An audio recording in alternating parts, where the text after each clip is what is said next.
El cyberpunk es un género de los más curiosos, con robots, tetas y mucha sangre.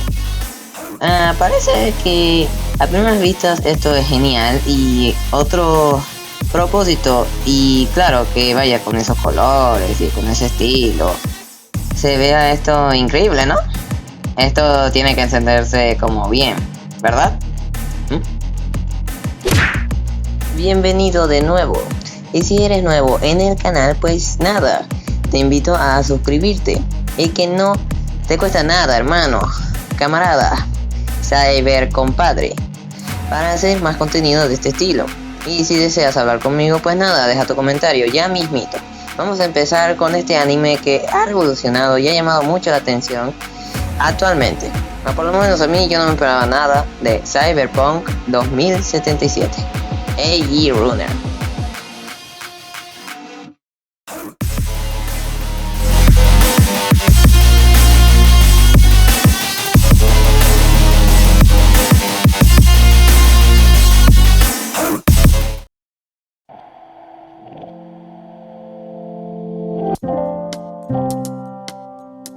Este anime tiene una cierta particularidad y es tener una introducción muy interesante.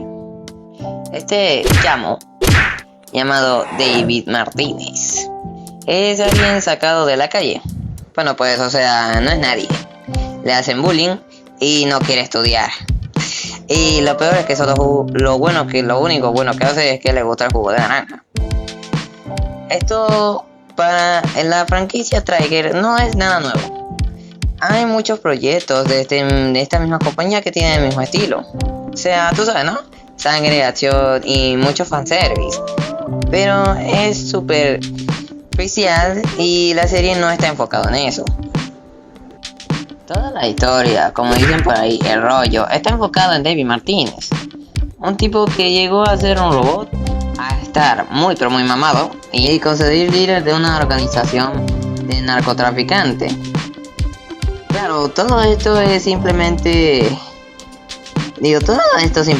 no vale nada, porque mediante el progreso de la serie todo esto vale verga y muy fea. Durante el progreso de la serie, las drogas son un cáncer que David no quiso evitar. Y si lo piensas bien, hermano, este hombre es increíble, sobreviviendo en la horrible ciudad de Night City. En esto puedes confiar, en esto literal, en esta ciudad no puedes confiar en nadie. Y si es así, será solo simplemente por interés.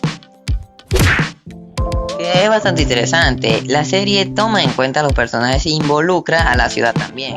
Cosa que es muy raro ver en series que se toman muy en serio esto. Y claro, el Cyberpunk siempre es así. Si no, bueno, vete Ghost in the Shell, que por lo menos esta sí demuestra ser algo diferente. Y claro, estamos hablando de una obra ya muy vieja y de culto. Pero ver algo hoy en día de este estilo es raro. De verdad es solo para tener una experiencia nueva, si es que quieres ver algo poco común. Y hablemos sobre la ciudad.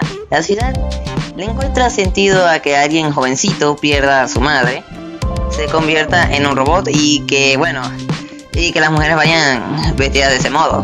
Que por cierto, en este detalle no hay nada malo, ¿eh? Hay episodios aquí que son en realidades, se muestran muchas realidades muy crudas en sí de los habitantes de Night City. Hay episodios que demuestran la cruda realidad de ser un habitante de Night City. O sea, te vuelves alguien dependiente. Te acechan y hasta médicos aquí ni les importa si estás con alguien o no. Ni siquiera les importa si estás vivo. Aquí todos pelean por interés. Tienes que pelear, o sea, simplemente por un propósito. Curiosamente, David no encuentra su causa para hacer algo con su vida. Él vive para cumplir los sueños de los demás, que es un acto muy noble, pero el muchacho llega a demasiadas cosas muy extremas solo simplemente por eso. Y claro, realmente él hasta él mismo lo dice. La lógica del cyberpunk: alégrate por haber sobrevivido un día más en Night City. El anime siempre será algo que cause de todo en la gente, tanto incomodidad como memes, pero algo más interesante es el cyberpunk, que es diferente y muy poco común. Coño, hermano, ¿cuántas veces tú ves cosas como esta? Por Dios, y aquí hay gente que se mata por un montón. Vaya locura, y les resulta normal. Hasta hay una loli con pistola. ¿Qué pedo? Y esta serie pasa de ser comedia de un carácter muy ácido a ser un drama, y claro, para ello tienes que ver la relación que desarrolla David en el progreso de la historia con todo el equipo, tanto con Lucy como los demás personajes. Aunque los villanos y antagónicos no son tan relevantes, y otros fueron de verdad muy mierda con el personaje y con todo el contexto de la serie, esta vale la pena por sus personajes, que son muy memorables, y su estética le queda claro perfecto al género de cyberpunk. Y si sabes que realmente esto funciona, este tipo de historias, es porque te has visto ya Ghost in the Shell. Pero si vas a ver al menos una serie que sea muy buena, y al menos que te recomiendo este año, es esta serie, Cyberpunk, una serie realmente muy diferente, que la puedo categorizar como la mejor serie del año. Pero claro, igual en ciencia propia, seguro no te la vas a ver aunque yo te la recomiende, ¿verdad? Recuerda no perder la cabeza, mi cyber psicótico. Y si puedes comentarme algo, ya abajito en los comentarios. Saludos y hasta el próximo video. Bye bye.